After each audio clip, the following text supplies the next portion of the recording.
자, 소유권입니다. 의인은 물건을 사용하고 수익하고 처분할 수 있는 권리를 소유권이라고 합니다. 법적 성질이 나오는데 여기서 우리가 주의하실 것은 뭐냐면 소유권의 객체는 물건에 한한다. 이거 하나만 주의하시면 돼요. 권리는 소유권의 객체가 될 수가 없다. 그러니까 보통 이제 말로 내가 채권을 소유해 이래가지고 왠지 권리도 소유권의 객체가 될 수 있을 것처럼 착각할 수가 있는데 소유권의 객체는 동산과 부동산과 같은 물건에 대해서만 인정된다는 거 꼭 기억해 두시고요. 그 다음에 이번 소유권의 제한해가지고 자세히 나와 있는데 뭐 안 읽어봐도 돼요. 이런 정도입니다. 소유권은 절대적으로 보장되는 것이 아니라 공공복리라는 차원에서 제한이 가능한 권리다 정도만 기억하시면 되고, 넘겨보시면 3번 부동산 소유권의 범위가 나오는데 이건 좀 생각을 좀 해봐야죠. 자, 이런 문제입니다. 토지에 관한 소유권이 있으면 그 소유권은 땅 표면에만 미치는 것이 아니라 땅 위로도 가고 땅 밑으로 가죠. 토지의 상하에 미치는데 무제한일 수는 없고요. 무제한일 수는 없고 정당한 이익이 미치는 범위다라고 제한을 두고 있어요. 좀 추상적이죠. 그럼 어디까지가 정당한 이익이 미치는 거냐라는 질문에 대해서는 개별적으로 판단한다가 답이에요. 그러니까 이거는 개별적으로 케이스 바이 케이스 때에 따라 다른 거기 때문에 그냥 우리는 정당한 이익이 미치는 범위 내에서 땅 속이나 땅 위로도 간다 정도만 기억하시면 되고요. 문제되는 것은 그러면 정당한 이익이 미치는 범위에서 땅 속으로 가니까 땅 속에 있는 것도 결국은 땅 소유자 거라는 거죠. 그것이 흙이든 그것이 뭐 암석이든 그것이 지하수든 그것이 온천수든 다 누구 거죠? 땅 주인 거예요. 따라서 지하수권이라는 권리는 없습니다. 온천권이라는 권리는 없습니다.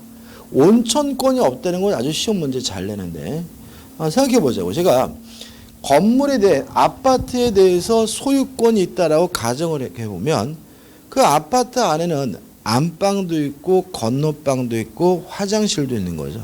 근데 안방권, 건너방권, 화장실권 이런 권리는 없는 거예요. 왜냐하면 그것들은 건물을 구성하고 있는 뭐예요? 구성 분자이기 때문에. 마찬가지로 화장실권이 없는 것처럼 지하수권이라는 건 없는 거예요. 안방권이라는 권리가 없는 것처럼 무엇도 없는 거예요? 온천권이라는 권리도 없는 거죠. 왜냐하면 지하수나 온천은 토지를 구성하고 있는 뭐에 불과한 거죠? 구성 분자에 불과한 거니까요. 다만 땅 속에 있는 것 중에 제외되는 게 있다. 미채굴, 광물만은 땅 주인 거가 아니라 국가 소유 국유고요.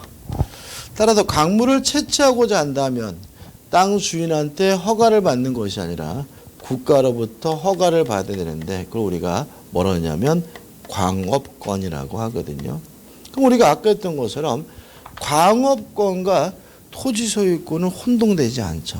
왜냐하면 중복되지 않잖아요. 다시 말하면 광물을 제외한 나머지 것들은 뭐의 객체예요? 소유권의 객체고 광물은 뭐의 객체예요? 광업권이니까 이 토지 소유권과 광업권은 별개의 물건에 성립하는 것이고 중복되지 않는 권리니까 광업권이 소유권에 뭐 될 일은 없죠? 혼동될 일은 없다는 거 하나만 주의하시면 되겠죠.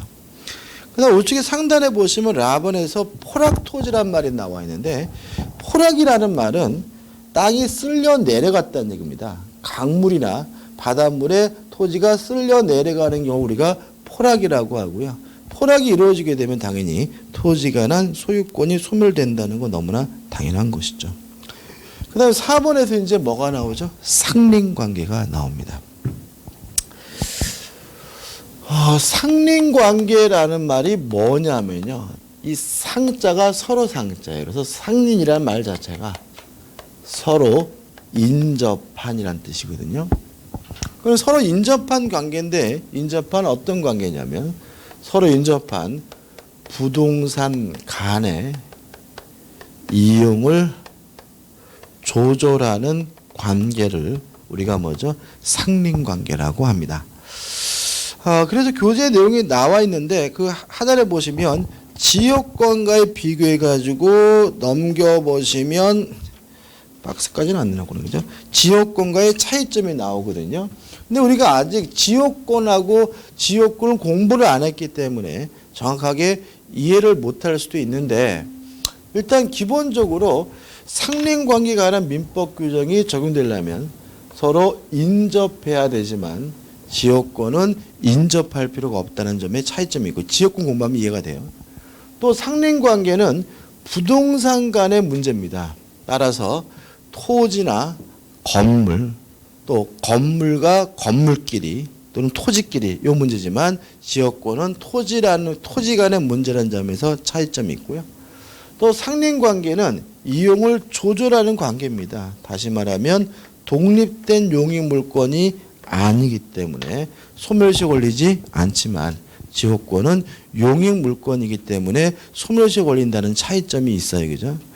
중요한 건 아닙니다. 여기서 좀 개념에서 주의하실 것이 뭐냐면 상린관계는 서로 인접한 부동산 간의 이용을 조절하는 관계니까 그 부동산을 이용하는 사람이라면 그 사람이 소유자든 그 사람이 전세권자든 지상권자든 임차권자든 상린관계에 관한 민법 규정은 당연히 적용된다는 거 하나는 잊지 마시기 바랍니다. 우리는 지금 소유권을 배우고 있기 때문에 상린관계를 공부할 때 뭘 가지고 이해하게 되죠? 소유권 가지고 이해하겠지만 어차피 상린관계는 이용을 조절하는 관계이기 때문에 이용하고 있다면 그 사람이 소유자든 뭐든 상관없이 적용된다는 거 하나는 꼭 기억해 두시기 바랍니다. 끝이. 그 다음 254페이지 오시면 상린관계에 관한 민법 규정이 나오는데 일단 상린관계에 관한 민법 규정은 다 보실 필요는 없습니다. 필요한 것만 보면 되는데 이유는 상린관계에 관한 민법 규정은 대부분 사문화되어 있기 때문에 그렇고요. 그래서 첫 번째 나오는 건물의 구분 소유는 읽지 마세요. 요거는 아예 보면 안 되는 부분입니다. 다 죽어 있는 규정이 의미가 없고요. 그 다음에 2번 인지사용 청구권은 개념만 이해하시면 돼요. 무슨 말인지만. 자, 이런 문제입니다. 갑이 살고 있고 이웃에 을이 살고 있는데 갑이 갑과 을의 경계에다가 담을 쌓으려고 해요. 그러면 자기 땅에서만 쌓기가 어려우니까 네 땅 좀 들어가자라고 청구할 수 있는데 이거 우리가 인접한 토지 사용 청구권이라고 하고요. 이거는 형성권이 아닙니다. 따라서 갑이 을에게 일방적으로 행사하는 권리가 아니라 을에 승낙이 있어야 비로소 행사할 수 있는 권리라는 거 하나만 주의하시면 되고요. 그 다음에 3번 생활방해 금지가 나오는데 이런 문제입니다. 이웃거주자가 저의 생활을 방해하고 있어요. 첫 번째 이러한 생활방해 행위에 대해서 무조건 금지가 되느냐? 아니라는 점이죠. 저는 그 방해 행위에 대해서 인용할 의무, 받아들일 의무, 수인한 의무, 참을 의무가 존재합니다. 예를 들어서 제가 아파트에 살고 있는데 새벽 3시에 옆집 사람들이 일어나서 막 부부싸움하고 난리가 났어요. 저는 자다가 잠을 깼어요. 제 생활이 뭐가 되고 있는 거죠? 방해되고 있는 거죠. 참아야 합니다. 참아야 되고 받아들여야 되는 거죠. 그러면 항상 참아야 되느냐? 그건 아니죠. 인정할 의무, 수인할 의무가 존재하는데 그것을 초과하는 경우, 참을 만한 정도로 어떻게 해요? 초과되는 경우에는 그때는 그 행위가 금지가 되기 때문에 그만 아니라 행위의 정지를 청구할 수가 있고요. 만약에 손해가 발생했다면 손해배상도 청구하는 것이 어떻게 해요? 가능하게 됩니다. 그럼 이렇게 되는 거죠. 옆집에서 부부싸움하면 일단 뭐 해줘야 돼요? 참아줘야 되는 거예요. 그죠? 근데 이 인간들이 일주일에 한 5일은 싸워요. 아주 미치겠어. 그때는 참을 만한 정도를 뭐예요? 초과된 것이니까 그만 싸워라. 행위의 정지를 뭐 할 수 있어요? 청구할 수 있고, 만약에 손해가 발생했다면 무엇도요? 손해배상도 청구할 수 있다는 취지고, 우측에 보시면 판례들이 나와 있는데 이 부분 중요하지 않습니다. 판례 안 봐도 돼요. 출제 안 됩니다. 이것도. 왜 그러냐면 생활방해에 관한 가장 대표적인 문제가 뭐냐 하면 층간소음 문제죠. 윗집에서 어떻게 해요? 쿵쿵쿵 뛰어다녀요. 저의 생활이 뭐죠? 방해되고 있어요. 참아야 하는 거죠. 너무 심하면 하지 말라고 뭐 할 수 있어요? 청구할 수 있다는 얘기죠. 그래서 민법에서 이렇게 추상적으로 규정되어 있다 보니까 뭐가 났어요? 막 칼부림 사고도 나고 막 난리가 안 났잖아요. 그래서 지금 특별법이 제정되어 있는 상태인데 그 특별법이 뭐는 아니에요? 시험 범위는 아니기 때문에 출제하기가 어렵습니다. 그래서 과거에 우리가 한 3, 4년 전에 공부했으면 그래도 좀 중요합니다 하고 판례까지 봤겠지만 지금은 의미가 없는 규정이니까 대충 무슨 말인지만 아시면 돼요. 그 다음에 넘겨보시면 4번 해가지고 수도 등의 시설권이 나오는데 이거는 뭐죠? 가입해버리는 겁니다. 보실 필요가 없는 거고요. 그 다음에 5번 주의 토지 통행권이 중요합니다. 그래서 상린관계에서 가장 중요한 것이 뭐냐면 주의 토지 통행권이고요. 시험 문제도 주의 토지 통행권에 대해서는 꾸준히 출제하고 있습니다. 물론 작년에도 나왔고요. 또 올해도 나올 겁니다. 그래서 주의 토지 통행권에 대해서는 출제 가능성이 많다라고 접근하셨으면 좋겠어요. 근데 이것도 문제가 뭐냐면 의 나와 있고 요건 나와 있고 우측에 효과 보시고 넘겨보시면 또 뭐예요? 판례가 잔뜩 나와 있기 때문에 조금 뭐 할 수 있어요? 까다로울 수가 있기 때문에 한번 정리를 해보도록 하죠. 자, 일단 첫 번째 개념입니다. 어떤 문제냐면 공로, 길로 출입하는 것이 불가능해요. 또는 과다한 비용이 들어요. 그러면 어쩔 수 없이 길로 나가기 위해서 말 그대로 주위의 토지를 통행할 수가 있는데 이게 뭐죠? 주위 토지 통행권입니다. 우리가 공로로 출입하지 못하는 땅을 맹지라고 하죠. 그죠? 근데 이 주위 토지 통행권이 중요한 이유는 굉장히 흔하고요. 또 판례도 많습니다. 왜 그러냐면 우리가 교외 지역의 지적도 같은 거 발급받아 보시면 땅이 구획만 되어 있지 길이 없어요. 근데 가보면 다 뭐가 있어요? 길이 있고요. 그 길들의 법적 근거가 뭐가 되는 거죠? 주위 토지 통행권이 되고요. 그래서 흔하고요. 근데 최근 들어서 토지 소유자들의 권리의식이 강해지기 때문에 분쟁도 굉장히 많기 때문에 이것도 시험 문제 잘 내게 되는 거죠. 또 그리고 중개업자는 반드시 알아야 될 개념입니다. 그 다음에 두 번째, 이게 주의 토지 통행권인데 어디로 다니냐? 이 문제에 대해서 우리 민법은 손해가 가장 적은 장소로 다니라고 하고요. 어떤 방법으로 다니느냐? 손해가 가장 적은 방법으로 통행하라고 규정을 두고 있습니다. 그 다음에 세 번째, 손해가 있다면 그 손해는 원칙적으로 보상을 해줄 것을 민법에 규정하고 있어요. 지금 제가 적어드린 것이 이제 뭐냐면 민법 법조문이에요. 여기다가 이제 뭐죠? 판례를 붙이면 됩니다. 첫째, 주위 토지 통행권이 인정이 되려면 공로를 출입하는 것이 불가능해야 합니다. 그러면 가능한지 불가능한지 판단 기준부터 생각해 봐야 되는데 우리 판례는 형식적으로 판단하지 않습니다. 실질적으로 따져봐야 된다는 것이 우리 판례의 입장입니다. 다시 말하면 형식상 도로가 있느냐 없느냐를 가지고 따지는 것이 아니라 실질적으로 공로로 나갈 수 있는지 없는지를 따져봐야 된다는 것이 우리 판례의 입장입니다. 이런 경우가 가끔 있어요. 지적도를 발급받아 보니까 길이 있어요. 근데 가서 막상 보니까 그 길에 누가 축사를 만들어 놔가지고 다닐 수가 없었어요. 그래도 주의토지 통행권이 뭐죠? 인정이 된다는 거죠. 다시 말하면 형식상의 도로가 있든 없든 실질적으로 다닐 수 없다면 인정되는 권리가 뭐예요? 주의토지 통행권입니다. 두 번째, 주의토지 통행권이 인정이 되려면 불가능해야 됩니다. 따라서 좀 더 편리하다, 좀 더 지름길이다 라는 이유만으로는 주의토지 통행권이 인정될 수가 없습니다.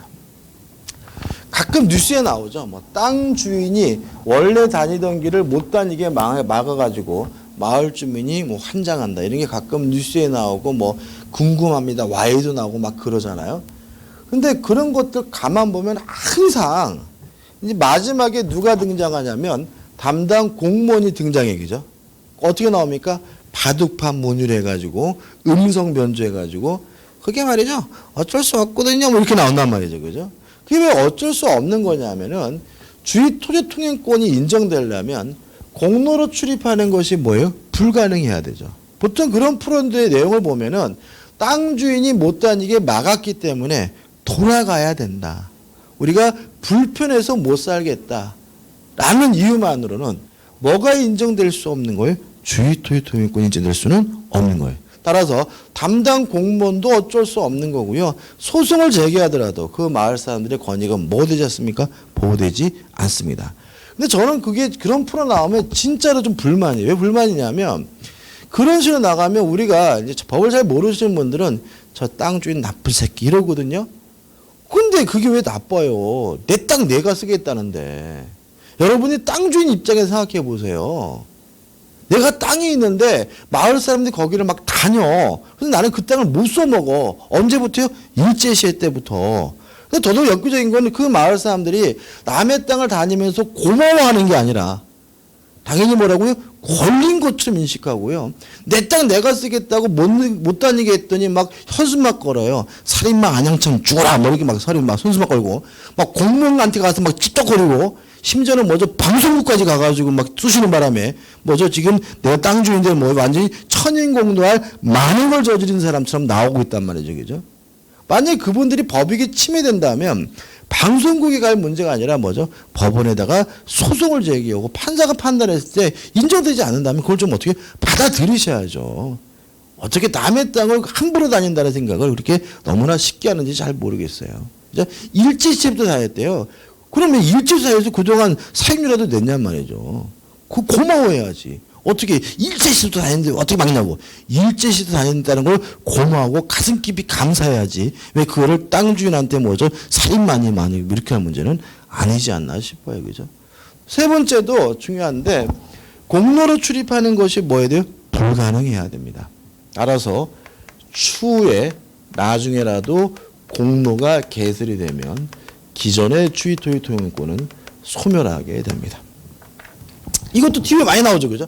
그동안 다녔다. 그죠? 다녔는데 어떻게 길이 생겼어요? 길이 생기면 기존의 주의토지 통행권은 뭐 하게 돼요? 소멸하게 되니까 땅 주인은 못 다니게 뭐 할 수 있는 거예요? 막을 수가 있는 거잖아요. 그럼 또 이제 마을 사람들이 뭐 환장하는 거지. 그지 같은 놈이 우리가 다녔는데 못 다니게 한다고. 그죠? 법적으로 뭐 되지 않습니까? 보호되지 않습니다. 공로를 출입하는 것이 뭐하지만요? 불가능하지만 법적으로 인정된다는 거 주의하시기 바랍니다. 그 다음에 두 번째, 장소와 방법에 대해서는 추상적이긴 하지만 규정이 있는데 범위, 도로 폭에 대해서는 아무런 규정을 두고 있지 않아요. 범위가 없단 말이죠. 그래서 이 도로폭 범위는 어떻게 결정되느냐 이 문제에 대해서 우리 판에는 현재의 토지 용도를 기준으로 해서 실질적으로 도로폭 그 범위가 결정된다는 것이 우리 판례 입장입니다. 따라서 예를 들어서 길이 있고요. 땅이 있는데 여기는 갑의 땅, 여기는 을의 땅. 을의 땅이 뭐죠? 갇혀있는 불가능한 맹지예요. 을이 갑의 땅을 다닐 수가 있겠죠? 이 도로폭을 어떻게 결정되느냐? 을의 토지 용도를 기준하는 거죠. 만약에 을의 토지가 만약에 밭이라면 밭을 경작하기 위해서 필요한 범위에서 인정이 되고요. 을의 토지가 만약에 공장이라면 공장을 운영할 수 있는 범위에서 크게 인정될 수가 있어요. 주의하실 것은 현재 토지를 용도로 해가지고 실질적으로 결정이 되기 때문에 건축법의 규정은 적용될 수가 없다는 게 판례 입장입니다. 여러분들 공법 시간에 건축법 공부하시게 되면 뭐 건물을 짓기 위해서는 5m 이상의 도로가 몇 미터 이런 거 나오잖아요, 그죠? 그런 거 여기는 적용되지 않는다라는 게 판례 입장이에요. 두 번째 조심할 건 뭐냐면 만약 을이 요 밭을 밀어버리고 뭐 전원주택을 신축하기 위해서 공사 차량이 진입하려고 하면요, 갑은 못 들어오게 막아버릴 수가 있다는 점이에요. 왜냐하면 현재의 토지 용도를 기준으로 해서 인정이 되는 겁니다. 현재 용도가 뭐라고요? 밭이라면 밭을 경작하기 위해서 갑의 땅을 통행할 수 있는 것이지 밭을 밀어버리고 건물을 신축하기 위한 주의 토지 통행 같은 거는 인정되지 않습니다. 그래서 땅 사실 때 항상 뭐 하셔야 돼요? 조심하셔야 되고요. 중개업자는 이런 사람 믿으면 안 돼요. 특히 뭐 의원 같은 거. 그래가지고 이런 건 지적도상으로 맹지잖아요, 그죠? 맹지면 가가지고 뭐라 그래? 아이고 걱정하지 마셔. 우리가 일제 시대 때부터 그냥 다녔고 뭐 이거 아무 문제 없는 거야. 막 이렇게 말을 하더라도 건물을 지으려고 땅을 살 때는 반드시 요 갑을 만나가지고 통행권 부분을 뭐 하시고요? 확인하시고 매입하시고 건물을 신축하려고 해야 됩니다. 다시 말하면 현재 토지 용도를 기준으로 하고요. 미래 용도는 고려하지 않는다는 거 기억해 두시면 됩니다. 그다음 원칙적으로 손해가 있다면 그 손해를 보상해 줘야 됩니다. 다만 예외적으로 보상할 필요가 없는 경우가 있어요. 두 가지를 기억해 두시는데 첫째, 이런 문제입니다. 자, 우리가 흔하다 그랬잖아요, 그죠? 흔한데 참 재밌는 건 뭐냐면 남의 땅을 다니는데도 떳떳하고요, 마을 사람들이 보상 안 해주죠. 그죠?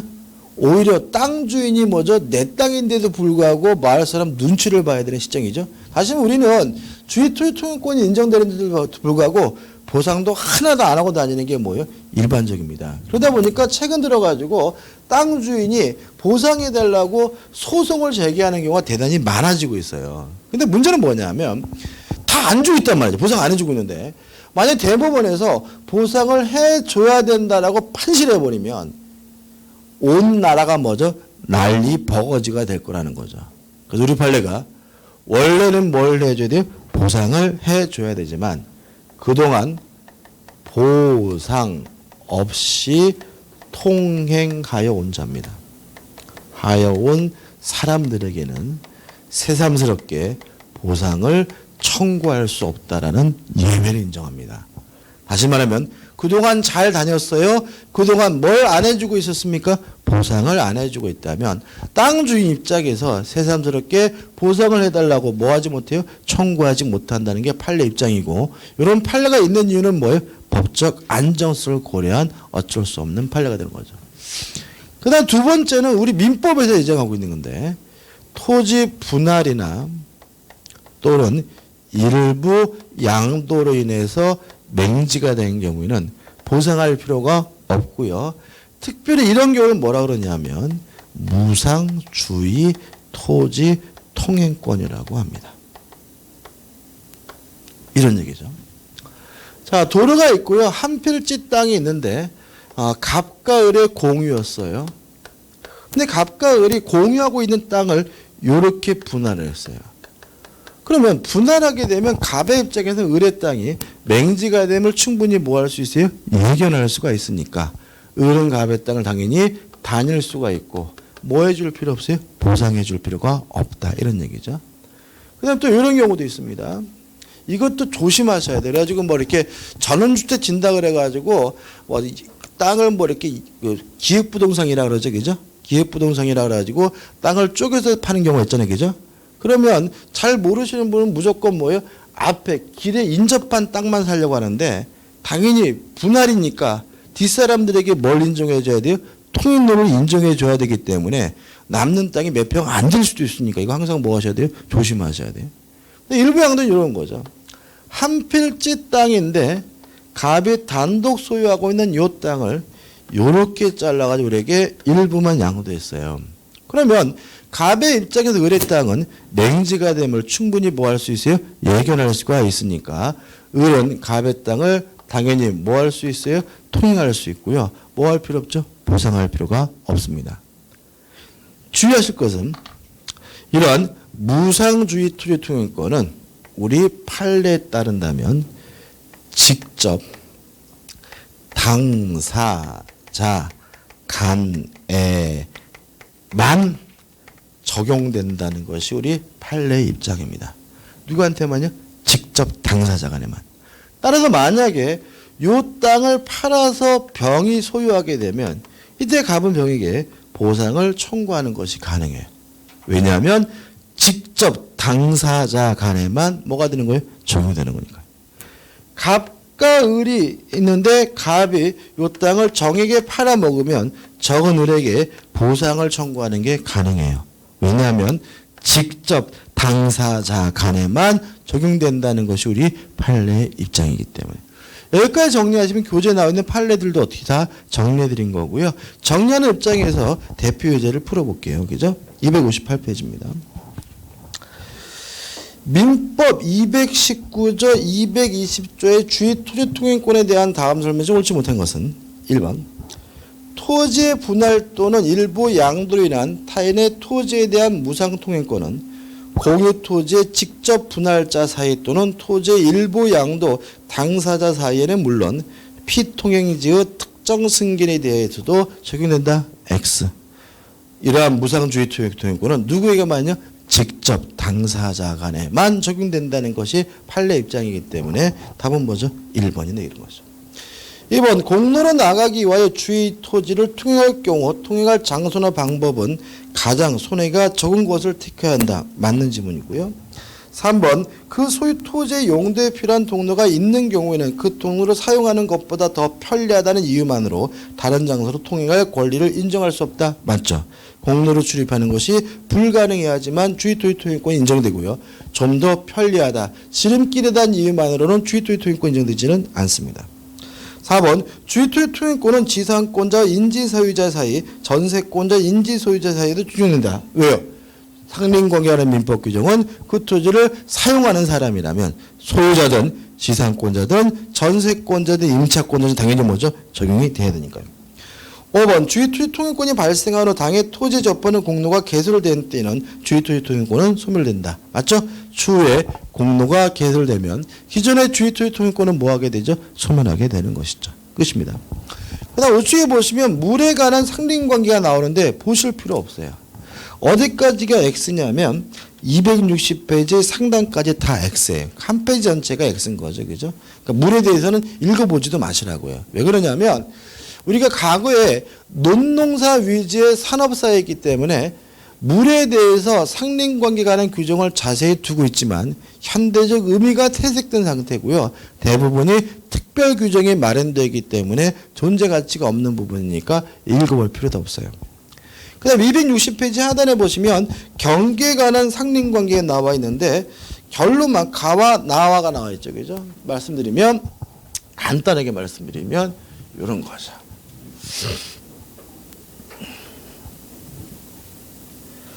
자, 토지가 있는데요. 요 토지가 요만큼은 갑의 땅, 요몇 땅에는 을의 땅인데 요 경계에다가 담을 설치하려고 해요. 담 설치 비용은 갑과 을이 반씩 부담합니다. 담을 설치하기 위해서 측량하려고 해요. 측량 비용은 반씩 부담하는 것이 아니라 면적의 비율에 따라서 부담합니다. 을이 요 담에다가 CCTV를 설치하자고 주장해요. 요 CCTV든 뭐든 특수시설은 설치하고 싶은 을이 단독으로 비용을 부담합니다. 자, 담이 있긴 한데 누구 건지 잘 모르겠어요. 그러면 둘이 공유하고 있는 것을 뭐합니까? 추정을 합니다. 그죠? 간단합니다. 그죠? 다시 한번. 첫째, 담 설치 비용은 어떻게 부담해요? 반씩 부담하고, 측량 비용은 면적의 비율에 따라서 부담하고, 특수시설은 하고 싶은 사람이 비용을 부담하고요. 마지막으로 누가 설치한 담인지 모르면 공유인 것으로 뭐합니까? 추정한다까지 기억하시면 되죠. 그 다음에 우측에 중간에 답은 수지 모근의 제곱권이 나오는데 이거는 재밌어서 이제 시험이 잘 나오는데 이런 문제죠. 갑이 살고 있고 이웃에 을이 살고 있는데 갑과 을의 땅의 경계에 담이 있는데요. 이 갑의 땅에 멋있는 나무가 자라고 있어요. 근데 이 정원수가 경계를 넘어왔어요. 뭐가요? 나무가지가. 이렇게 나무가지가 넘어온 경우에는 을은 잘라달라고 요구할 수 있고요. 안 자르면 그때는 을 스스로가 잘라버릴 수가 있습니다. 나무 뿌리가 넘어왔어요. 그러면 을은 발견하는 즉시 바로바로 뭐 할 수 있어요? 제거해버릴 수가 있습니다. 그래서 나무 가지가 넘어오면 잘라달라고 요구한 후 응하지 않으면 뭐예요? 잘라버릴 수가 있고요. 나무 뿌리가 넘어오는 경우는 발견하는 즉시 바로바로 뭐 할 수 있어요? 제거해버릴 수가 있습니다. 뿌리 잘라버렸더니 나무가 죽었어요. 을이 신경 쓸 문제는 아닙니다. 근데 이게 보면 항상 느끼는 건데 만약 이렇게 현실에서 이렇게 행동을 하면 동네에서 왕따 당하죠. 그렇잖아요. 우리나라는 그냥 나무까지 넘어와도 어떻게 그런가 보다. 가을 돼가지고 낙엽이 떨어져서 우리 집 마당에 잔뜩 쌓여도 어떻게 그냥 그런 거 다 쓰는 게 인지상정이잖아요. 왜요? 우리 민족은 좋은 게 좋은 민족이니까. 근데 우리가 배우는 이 민법은 우리가 만든 게 아니라 독일 놈들이 만든 법이거든요. 독일 놈들이. 그러니까 독일 놈들은 어떤 성향이냐면 좋은 것도 누가 껴드는 걸 굉장히 싫어하는 민족이에요. 그래서 가지가 넘어오는 것도 참을 수가 없는 거야. 잘라달라고 요구하노 안 자르면 뭐예요? 잘라버리고요. 나무 뿌리는 어떻게 넘으면 발견하는 시 바로바로 자를 수 있도록 법에 규정되고 있죠. 저는 개인적으로 이거는 좀 개정할 필요가 있죠. 왜요? 우리 정서에 맞지 않는 규정이니까. 근데 시험 문제는 잘 나오고요. 그 다음에 우측에 8번에서 공작물 설치에 관한 상린관계가 나오는데 가번은 너무나 경우입니다. 너무 깊게 팔지 말라는 얘기고 나번 경계에서부터 건축을 하고자 할 때는 경계로부터 반미터 이상 거리를 떠야 되고요. 다음은 창이나 뭐 대청마루 같은 잘 보이는 것이 있다면 2m 이내에 있다면 그때는 차면시설 가려줘야 되고요. 넘겨보시면 라번 해가지고 땅속에 지하시설을 하고자 할 때는 2m 이상 거리를 두고 경계로부터 깊이 반 이상 거리를 둬야 된다는 말이 나와 있죠. 이게 중요한 건 아닙니다. 대표이제 풀어볼게요. 경계에 관한 민법상 규정 중 잘못된 것은 1. 인접지 소유자들은 공동비용으로 경계표나 담을 설치할 수 있는데 이때 소요되는 측량 비용 등을 포함한 모든 비용은 쌍방이 절반씩 부담한다. X. 설치 비용은 절반씩 부담하지만 측량 비용은 뭐예요? 면적의 비율에 따라서 부담하기 때문에 1번은 뭐죠? X죠. 2, 3, 4, 5번 뭐 당연하니까 한번 읽어보시기 바라고요. 오늘 여기까지 하고요. 다음 주에 소유권 취득부터 할 겁니다. 그죠? 다시 말씀드리지만 다음 주에는 몇 시까지요? 6시까지 수업할 겁니다. 6시가 늦게 오셨죠. 그죠? 그래서 소유권 취득부터 시작해가지고 뭐죠? 담보물권에서 물권법 다 정리해 드릴 거고요. 그 다음에 계약법하고 민사특별법 언제 한다고요? 3월 13일 날 일요일 날 3월 13일 날 일요일 날 통해서 할 거니까 잊지 마시기 바랍니다. 자, 오늘 수고 많으셨습니다. 감사합니다.